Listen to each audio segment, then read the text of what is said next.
Hi there, Libra. I hope that you're well. Today we're going to be taking a look at what is the energy inside of your connection, regardless if you guys are together or in separation. So we're going to be pulling some initial cards in order to see if whatever comes up resonates with your situation.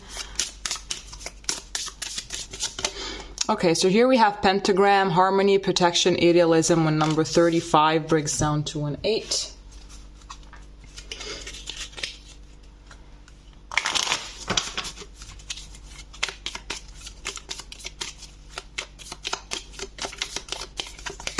Here we have love, unconditional love, self-love, oneness, passion, affection, and attraction.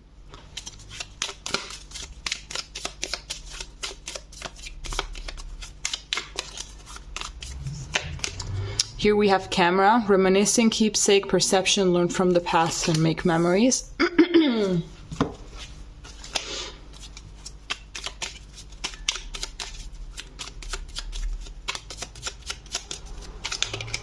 Here we have the 9 of Swords, the Moon, and the 7 of Swords. I'm getting a lot of self-sabotage here, to be honest with you, and I'm getting someone that is aware of the fact that they're doing it, but they just can't stop. And I'm getting that the other person is like extremely anxious because they don't know if the other person will be able to move past their fears and move past their insecurities. Where the hell did I put these cards? And move past their insecurities in order to make this relationship work, and in order for the other person to have just a better relationship with themselves and to be more harmonious altogether. I'm getting here that there is a lot of like past wounds that have been completely suppressed. So I am gonna say that the person that is self-sabotaging, the person that is sabotaging the entire connection, is the person that has a lot of healing to do, but it's like they just keep on suppressing. They're more interested with keeping things, you know, just like buried deep instead of allowing them to come to light. And this is something that has been basically dictating their life and their decisions, their everything. I feel like this person is filled with potential to do whatever it is that they want, to go after whatever it is that they want. But because of all of these things that they're not processing, it's like it's starting to become very heavy. And I feel like you are worried about them, not only for the relationship. You're not only worried about your connection, but you're also worried about this person, you know, because you can see from miles away that if they don't get their shit together, they're gonna live a very miserable life filled with, you know, half-assed shit, no real connection with any kind of human being. They're always going to be living in their comfort zone, and it's not really going to take them anywhere. So it's like it pains you at a human level to see someone like this. So it's not that you're only worried about your relationship and where it's gonna go, which seems to, you know, there is this sensation that it's not really gonna go anywhere if this person keeps on doing this, but also for them, you know? All right, let's see here what the tarot has for you. I feel as well like they tend to be overly preoccupied with things that is from the outside of themselves. It's like they don't really understand that they're not really going to get peace if they change jobs, you know, or whatever, you know. They're not gonna get that peace that they're looking for from the outside. They're only going to be getting it from within once they start processing all of the pain and all of the hurt from the past, and you know it, but it's like they can't seem to understand that. Let's see what else we have here.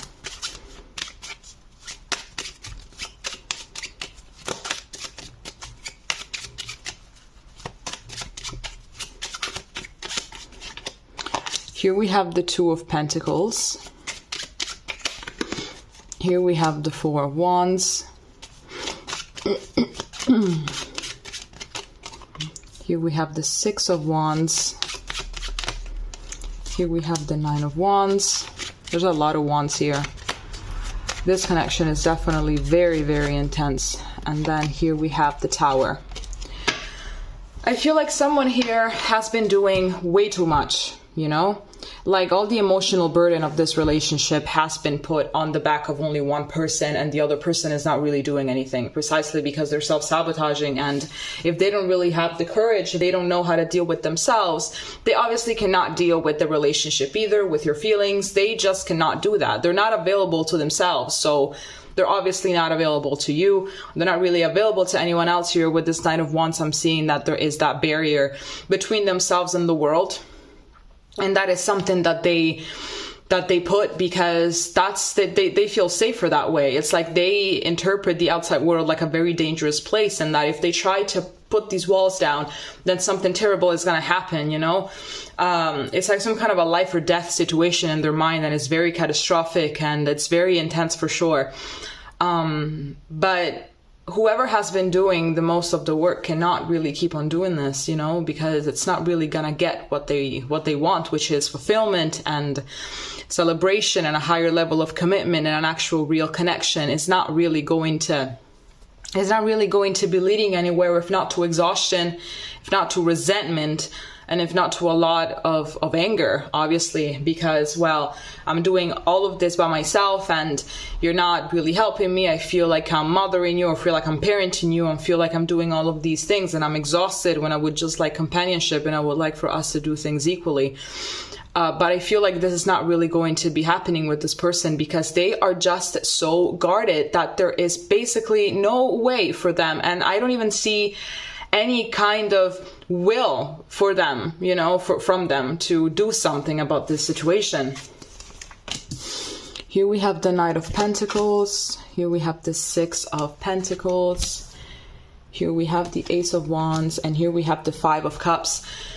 I feel like if you were to give them an ultimatum, or if you were to, you know, do something drastic, you know, make a very drastic change, such as breaking up or anything like that, then that's when things would start to get a little better, but not at the level that you need to. Because in order for them to give you back all that you've gave them, you know, energetically, emotionally, it's gonna take way too long.